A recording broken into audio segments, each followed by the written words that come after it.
Chapter 13. Me and Winn-Dixie got into a daily routine where we would leave the trailer early in the morning and get down to Gertrude's Pets in time to hear Otis play his guitar music for the animals. Sometimes Sweetie Pie snuck in for the concert, too.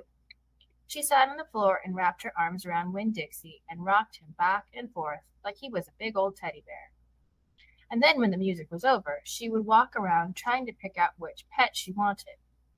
But she always gave up and went home, because the only thing she really wanted was a dog like Winn-Dixie. After she was gone, I would sweep and clean up and even arrange some of Otis's shelves, because he did not have an eye for arranging things, and I did. And when I was done, Otis would write down my time in a notebook that he had marked on the outside.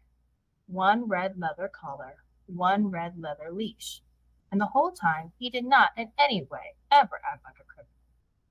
After working at Gertrude's Pets, me and Winn-Dixie would go over to the Herman W. Block Memorial Library and talk to Miss Franny Block and listen to her tell us a story.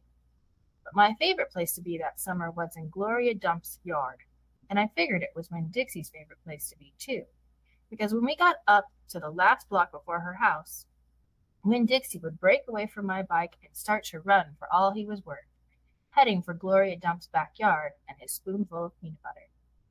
Sometimes Dunlap and Stevie Dewberry would follow me. They would holler, "There goes the preacher's daughter, visiting the witch." "She's not a witch," I told them. It made me mad the way they wouldn't listen to me and kept on believing whatever they wanted to believe about Gloria Dump.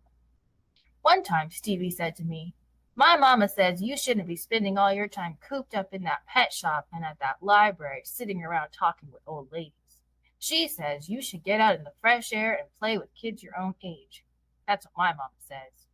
"Oh, lay off her," Dunlap said to Stevie. Then he turned to me. "He don't mean it," he said. But I was already mad. I shouted at Stevie. I said, "I don't care what your mama says. She's not my mama, so she can't tell me what to do." "I'm going to tell my mama you said that," shouted Stevie. "And she'll tell your daddy, and he'll shame you in front of the whole church. And that pet shop man is retarded, and he was in jail, and I wonder if your daddy knows that." "Otis is not retarded," I said, "and my daddy knows that he was in jail." That was a lie, but I didn't care. "And you can go ahead and tell on me if you want, you big bald-headed baby." I swear, it about wore me out yelling at Dunlap and Stevie Dewberry every day.